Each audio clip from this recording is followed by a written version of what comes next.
तो जब -55 मिलीवोल्ट की कोई इम्पल्स आएगी, कोई स्टिमुलस आएगा, ओनली देन दिस विल आगे ट्रेवल करेगा, this will conduct the message. ठीक है, तो यहाँ पर एट द एक्सोन हिलो स्टार्ट होता है प्रोसेस। रेस्टिंग पोटेंशियल जो इस वक्त इस फेज में है, आउटसाइड द मेम्ब्रेन पॉजिटिव, अंदर negative, due to that electric impulse और दैट स्टिमुलाई। तो चार्जेस है कौन से, voltage related channel for the sodium ions they will open. ठीक है, और सोडियम जो है वो इफ्लक्स आउट हो जाएगा।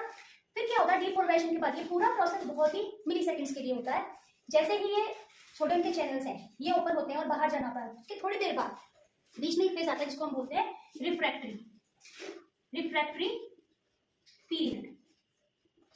रिफ्रैक्टरी पीरियड ये वो पीरियड है जिसमें sodium channels are closing down and potassium channels are opening up. ठीक है, धीरे धीरे सोडियम के चैनल जो है वो बंद हो रहे होते हैं और पोटेशियम के चैनल ओपन हो रहे होते हैं। ये बीच का टाइम होता है।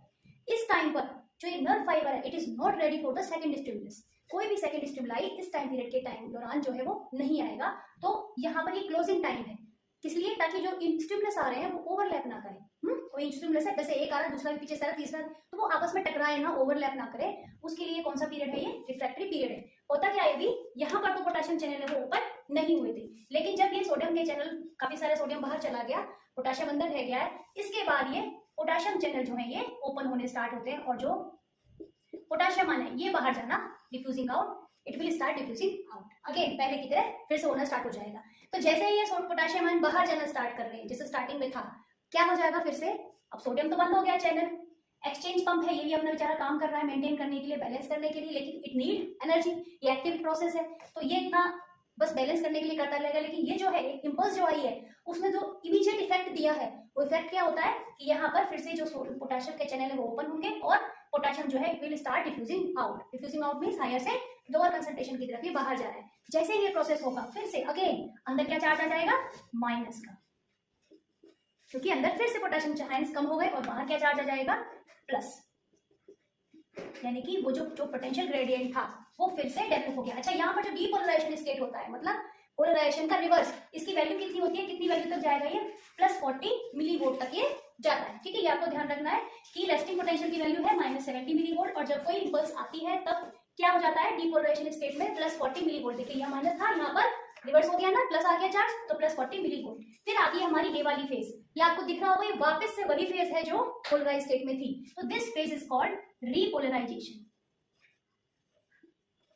This is called repolarisation. Now आप देख सकते हैं कि ये जो पोलराइजेशन है ये वापस से उसी ओरिजिनल सिचुएशन में आ गया है, दैट इज -70 मिलीवोल्ट। तो this phase is called repolarisation. ठीक है, तो अभी ये जो आप पूरा सिस्टम है, मतलब polarisation, resting membrane, then an electrical impulse comes, excitation will come, and this polarization of the membrane will be reversed, that is called depolarization. Again, after a short refractory period, that is resting period, after a short refractory period, what happens, repolarization happens. So this resting, depolarization, repolarization, depolarization, repolarization, in this way जो impulse है वो jump out कर रही है, आगे travel करती है in the form of a electrochemical wave. ठीक है, तो ये है एक एक्शन पोटेंशियल। एक्शन पोटेंशियल कहाँ से स्टार्ट हुआ है, this depolarization is called action potential. What does that mean? यहां तक तो क्या था, सिंपल रेस्टिंग पोटेंशियल था, ये आपकी नॉर्मल सिचुएशन में नर्व जो है वो इस पोलराइज स्टेट में रहती है, but as soon as a electrochemical wave comes, ठीक है, तो तभी ये जो है डीपोलराइजेशन स्टार्ट होता है। मींस नर्व फाइबर में एक्शन कहां से स्टार्ट हुआ, वो हुआ इस डीपोलराइजेशन स्टेट से। तो इस प्रोसेस में इस पोर्शन को हम क्या बोलते हैं, एक्शन पोटेंशियल। ठीक है, उसके बाद फिर से sodium gates will be slowly closed down and potassium gates will be open and very fast diffusing out, potassium ions diffusing out in the ECM. This is called repolarization.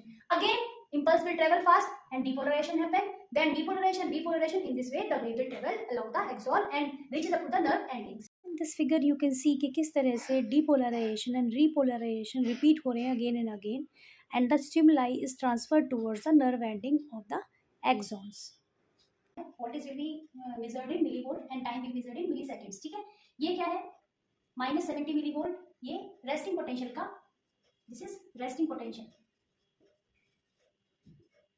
अब कब start होगा इसमें, एक्साइटेबिलिटी कब होगी, when stimulus reach, उस stimulus की value कितनी होनी चाहिए, it should be your threshold value which is -55 millivolt. ठीक है, तो दिस इज, जब कोई स्टिमुलस -55 मिलीवोल्ट का आएगा देन एक्साइटेबिलिटी विल स्टार्ट। अब इससे पहले क्या है, सपोज कुछ जो आए हैं, तो यहाँ पर क्या है, ये सब वीक है, ये वीक स्टिमुलाई है, मतलब ये फेल हो जाएंगे एक इम्पल्स को क्रिएट करने में, ठीक है। अब जैसे ही कोई यहाँ तक रीच होती है, -55 मिली वोल्ट तक कोई एक्साइटेशन रीच होती है, then it will start a impulse, it will travel along the nerve fibre. तो ये कहाँ तक जाएगी, ये फेज जो है ये कहाँ तक जाएगा, this phase is called depolarisation. Reverse हो गया, -55 से कहाँ पहुंच गया, +40 तक, ठीक है। ये वाला फेज क्या था, -70 मिली वोल्ट का रेस्टिंग पोटेंशियल, ये रेस्टिंग फेज में था। कोई वेव आया थ्रेशोल्ड वैल्यू लेकर, इलेक्ट्रिकल वेव आया और उसने वेव को क्या कर दिया, डीपोलराइज कर दिया, जो पोलैरिटी है वो रिवर्स कर दी।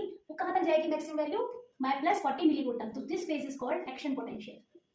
कहाँ तक ये एक्शन लेगा, ये एक्शन लेगा +40 मिली वोल्ट तक, ठीक है। इसके बाद ये फिर से ओरिजिनल स्टेट में आ जाएगा। क्या था ओरिजिनल स्टेट, -70 मिली वोल्ट। तो this state is called repolarisation, repolarisation, ठीक है। और ये क्या आ जाएगा इधर, रेस्टिंग फेज या फिर रेस्टिंग पोटेंशियल अगेन। बीच में जो थोड़ा सा पीरियड आता है वो क्या आता है, इसके बीच में, दोनों के बीच में क्या आएगा थोड़ा सा period, refractory period, refractory period, ठीक है। तो यहाँ पर जो है ये वीक स्टिमुलाई है, ये कोई इफेक्ट शो नहीं करेंगी। वीक स्टिमुलाई के लिए एक आता है summation effect. Summation effect means अगर more than one weak stimuli come together, add हो जाए, छोटी छोटी सी वीक स्टिमुलाई है ये, और वो ऐड होके फाइनल जो रिजल्ट है वो -55 मिली वोल्ट का क्रिएट कर देती है। तो adding of few weak stimuli can create a nerve impulse, that is called summation effect।